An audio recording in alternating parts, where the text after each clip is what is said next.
Hello and welcome to unfiltered classes. आप देख रहे हैं लाइफ प्रोसेस का लेक्चर और आज हम स्टार्ट करेंगे excretion, the last part of this chapter excretion which is most important and questions might be come frequently from this topic. तो इस लेक्चर को जरूर देख के जाना। Excretion, the process of removal of harmful metabolic waste from the body is called excretion. बात समझना, हमारी बॉडी में दो तरीके के वेस्ट होते हैं। एक होता है हमारे पास गैसियस वेस्ट जिसको हम लोग कहते हैं CO2, जो कि हम रिमूव करवा चुके थे, बॉडी से निकलवा चुके थे। कहाँ? ट्रांसपोर्टेशन टॉपिक से, ठीक है। और दूसरा हमारे पास वेस्ट होता है एज अ सॉलिड वेस्ट जिसको हम लोग बोलते हैं यूरिया। जिसको हम लोग क्या कहते हैं? यूरिया। इसका फॉर्मूला होता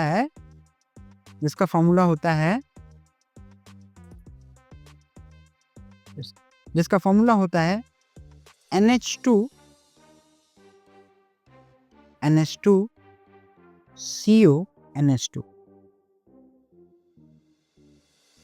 ठीक है, चलिए।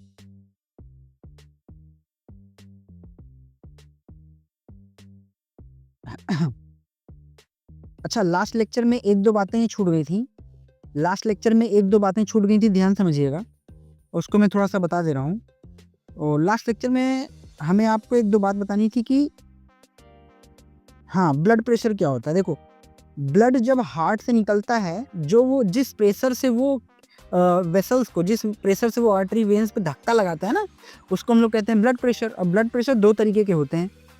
एक होता है सिस्टोलिक प्रेशर, एक होता है डायस्टोलिक प्रेशर। सिस्टोलिक और डायस्टोलिक। सिस्टोलिक प्रेशर एट्रियम जब क्या होता है, कॉन्ट्रैक्ट होता है, इसको हम लोग बोलते हैं सिस्टोलिक प्रेशर। और सिस्टोलिक प्रेशर कितना होता है हमारे पास? सिस्टोलिक प्रेशर मैक्सिमम होता है 120 mm ऑफ Hg मर्करी। और डायस्टोलिक जब आपकी वेंट्रिकल कॉन्ट्रैक्ट होती है, ठीक है। जब वेंट्रिकल क्या होती है, जब हमारे पास वेंट्रिकल जब आर्टरीज जो होती है रिलैक्स हो जाए और वेंट्रिकल कॉन्ट्रैक्ट हो जाए, तो उसे हम लोग बोलते हैं डायस्टोलिक प्रेशर। और ये होता है हमारा मैक्सिमम 80 mm ऑफ Hg, ठीक है। और एक दो बातें बतानी थी हमें, जैसे हाँ, पल्स रेट आप जानते ही हो, नॉर्मल हार्ट रेट या पल्स रेट आप जानते ही हो, 72 टाइम्स, दोनों सेम ब्रीथिंग रेट लगभग सेम होती है। और एक और बात बहुत अच्छी आती है, ब्लड प्रेशर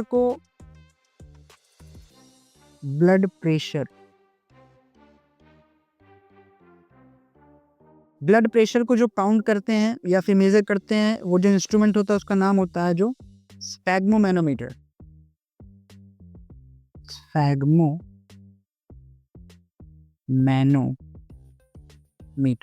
याद रखना, ये क्वेश्चन बहुत फ्रीक्वेंटली आता है। ये दो तीन चीजें छोटी हम भूल गए थे उस लेक्चर में, ट्रांसपोर्टेशन में, वो हम बता दिए, ठीक है। तो चलिए आ जाइए, हम इस चैप्टर को स्टार्ट करते हैं जो हम पढ़ रहे थे, गैसियस वेस्ट। आपने जान लिया कि हमारे पास दो तरीके के वेस्ट होते हैं, हमने बता दिया। एक होता है गैसियस वेस्ट जिसको हम लोग बोलते हैं CO2, दूसरा हमारे पास सॉलिड वेस्ट होता है, इसको हम लोग बोलते हैं यूरिया। हमने गैसियस वेस्ट को निकाल दिया था ट्रांसपोर्टेशन में, अब हम यहाँ पे सॉलिड वेस्ट यानी यूरिया को एक्सपेल आउट कैसे करना है उसको समझेंगे। देखो, यूरिया को समझो कि एक तरह ऐसा है कि कुछ मिट्टी जैसा है, ठीक है। समझने की बात बता रहा हूँ। एक पाइप है आपके पास, उसमें आप मिट्टी डालते हैं, ठीक है, सूखी मिट्टी, ठीक है। अब उस पाइप में मिट्टी डाल के आप ऐसे निकाल दो और खूब पाइप अगर ठोक भी दो, तो ध्यान से देखोगे उस पाइप के अंदर ना कुछ आपके डर्ट यानी कि कुछ ना कुछ आपका सॉइल पार्टिकल चिपका ही होगा। उसको आप तभी कंप्लीटली रिमूव कर सकते हो जब तक आप उसको पानी से ना धो दो, ठीक है। अब पानी से वॉश करने का मतलब ये है कि पानी के हेल्प से ही मिट्टी निकलेगी। सेम उसी तरह आपकी बॉडी में से यूरिया को निकालने के लिए वाटर की रिक्वायरमेंट होती है। बिना वाटर के यूरिया बॉडी से बाहर एक्सपेल नहीं होता। तो कह रहा है द प्रोसेस ऑफ रिमूवल, मतलब बाहर निकालना बॉडी से हार्मफुल मटेरियल जो हमें नुकसान करे, ऑफ मेटाबॉलिक वेस्ट मतलब हमारी बॉडी का जो सारा फंक्शन हो चुका है उसके बाद में जो वेस्ट मटेरियल बचा हुआ है उसको from body is known as excretion, ठीक है। हमारे पास एक्सक्रीटरी सिस्टम जो होते हैं ह्यूमंस के पास, होते हैं और वो कौन कौन से होते हैं, वो क्या कहलाते हैं? पहला हमारे पास होता है अ pair of kidney, kidney the most important, ठीक है। एंड द यूरिनरी ब्लैडर जो क्या कैरी करे, यूरिया को, जो यूरिन को कैरी करे। And a pair of ureter, urethra नहीं, ureter, a pair of ureter जिसके थ्रू यूरिनरी ब्लैडर से पानी, सॉरी यूरिनरी ब्लैडर से जो यूरिया आता है, ठीक है। एंड द यूरेथ्रा जिसके थ्रू बॉडी के बाहर एक्सपेल हो जाता है, ठीक है जी। तो ये हमारे पास 4 चीजें हैं जिसको हम इस डायग्राम में देख सकते हैं। देखो ये है वेना केवा, वेना केवा जो कि डीऑक्सीजनेटेड ब्लड कैरी करेगी, और ये अयोर्टा जो कि ऑक्सीजनेटेड ब्लड कैरी करेगी। यहाँ पे भी एक सेम बात है, यहाँ पे जो किडनी है ना, किडनी के लिए समझो, किडनी के लिए हम जो एक टर्म लगाते हैं उसे हम लोग बोलते हैं रीनल, रीनल, ठीक। अब आप जानते हो आर्टरी, आर्टरी का काम क्या है? ऑक्सीजनेटेड ब्लड कैरी करना। वेन्स का काम क्या है? डीऑक्सीजनेटेड ब्लड कैरी करना। लेकिन अगर आर्टरी के आगे लग जाए renal artery, renal artery,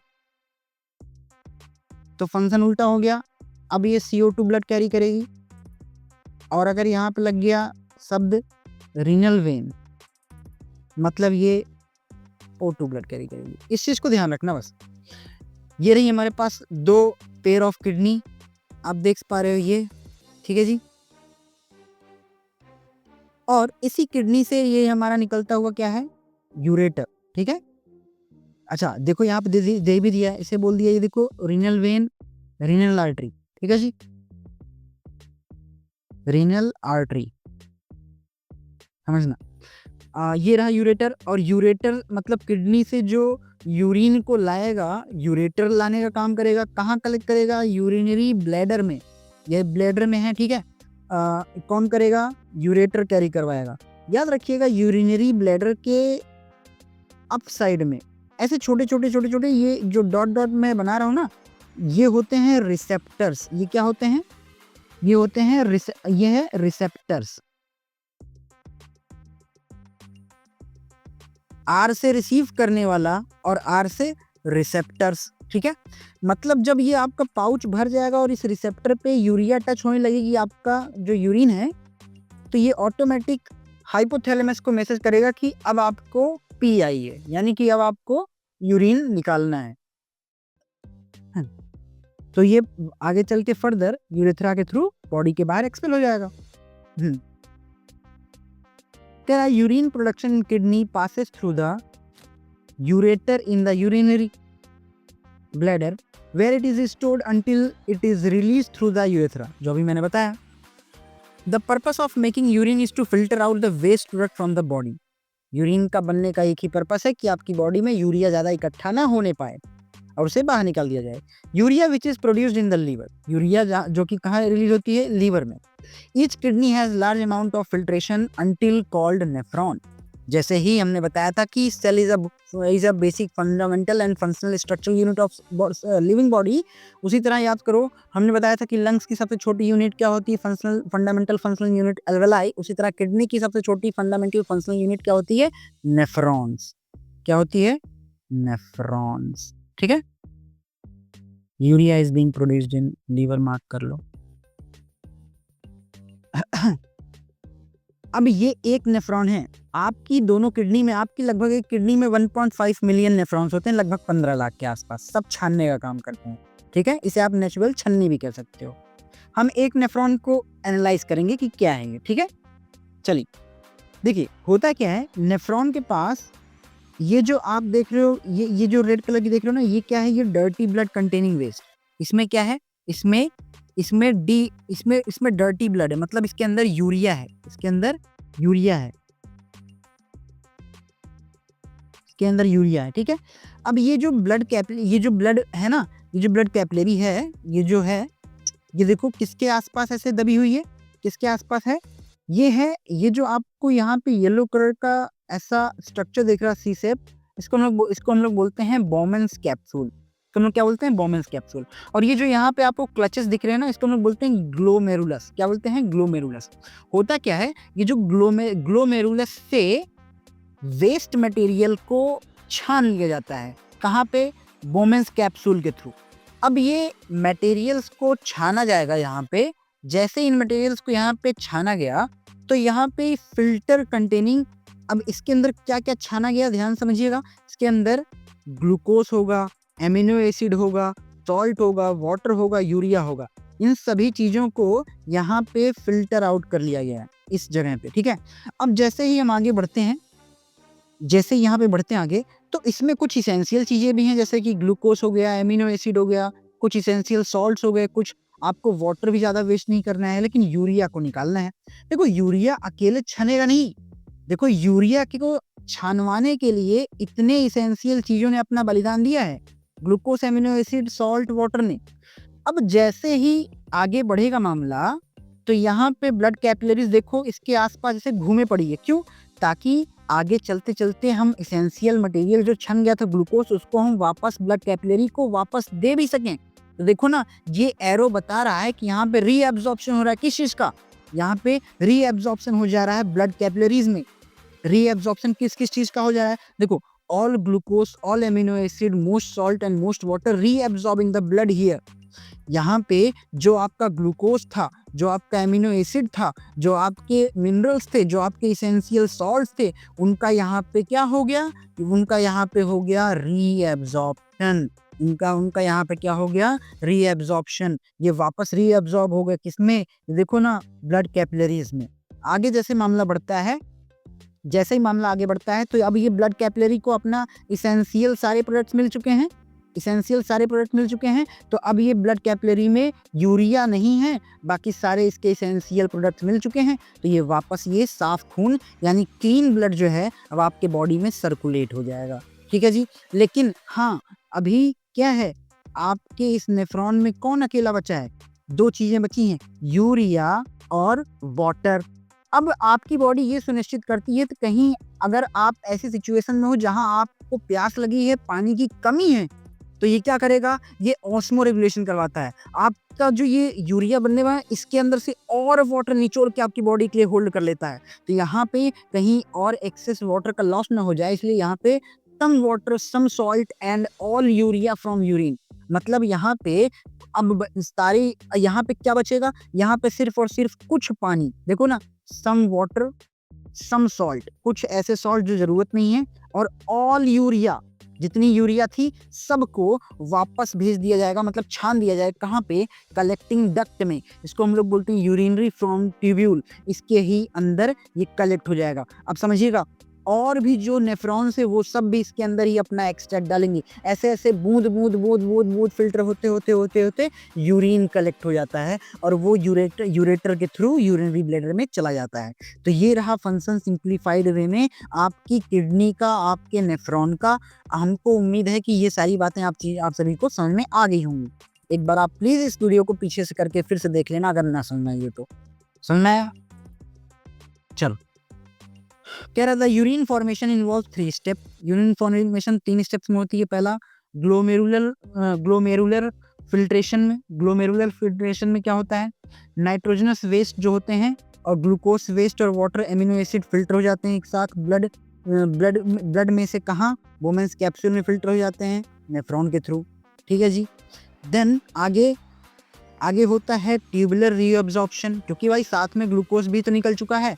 now useful substance from the filtrations are being reabsorbed back by capillaries surrounding the nephron. जो कैपिलरीज नेफ्रॉन के आसपास घेरी है, उससे इसेंशियल मटेरियल वापस रीअब्जॉर्ब हो जाएगा, ठीक है जी। थर्ड हमारा बचा क्या, सेक्रीजन एक्सट्रैक्ट या फिर वाटर सॉल्ट। जो और काम चाहिए उसको बचा लो, बाकी एक्सपेल आउट कर दो। Selected secreted into the tubule with open up into the collecting duct and then ureter। मतलब अब बचे हुए और सभी यूरिया को यूरेटर में भेज दिया जाएगा एक्सट्रैक्ट करके। इतनी बात क्लियर है क्या? ये हमारा एक्सक्रीजन था। लास्ट टॉपिक आता है इस चैप्टर का हमारा हीमोडायलिसिस। हीमो मतलब हीम मतलब ब्लड से रिलेटेड, डायलिसिस मतलब कि अनवांटेड सब्सटेंस को क्लियर करवा देना। ये ऐसे लोगों में होता है जिनकी दोनों किडनियां या तो खराब हो गई हों या तो ऑलमोस्ट फेलियर पे हों, उन्हें हम हीमोडायलिसिस मशीन पे डायलिसर मशीन रखते हैं। The process of purifying blood bye an artificial kidney, और इसी को हम लोग बोलते हैं artificial kidney. The process of purifying blood bye an artificial kidney, it meant for kidney failure patient. Kidney failure patient के लिए ही ये बना होता है, इट्स कॉल्ड हीमोडायलिसिस। समझ में आया? होता है क्या, सिंपल से हमारे दोनों आर्टरी और वेन्स में क्लिप लगाया जाएगा, एक साथ पूरा ब्लड बॉडी से निकाल जाएगा तो हार्ट फेलियर हो जाएगा। थोड़ा थोड़ा एक तरफ से ब्लड को निकाला जाएगा और दूसरी तरफ से फिल्टर होता हुआ ब्लड अंदर जाता जाएगा और डर्टी ब्लड को निकालते जाएंगे। तो ये सारे मैकेनिज्म बिल्कुल ऐसा जैसे ये किडनी में हमारा मतलब कि नॉर्मल जैसे ये नेफ्रॉन के स्ट्रक्चर हमने समझाया, सारी चीज़ें वही हैं। देखो यहाँ पे आर्टरी की लाइनिंग पंप होती है जहाँ से ये ब्लड आता है इस चैम्बर में। इस चैम्बर में क्या होगा, tubule made for selectively permeable membrane. अब यहाँ पे सेलेक्टिवली परमिएबल मेम्ब्रेन है, तो जो चीज़ें जहाँ जैसे अब्जॉर्ब करने की बनी होंगी वो अलग अलग पार्टिकल्स वहाँ पे अब्जॉर्ब हो जाएंगे।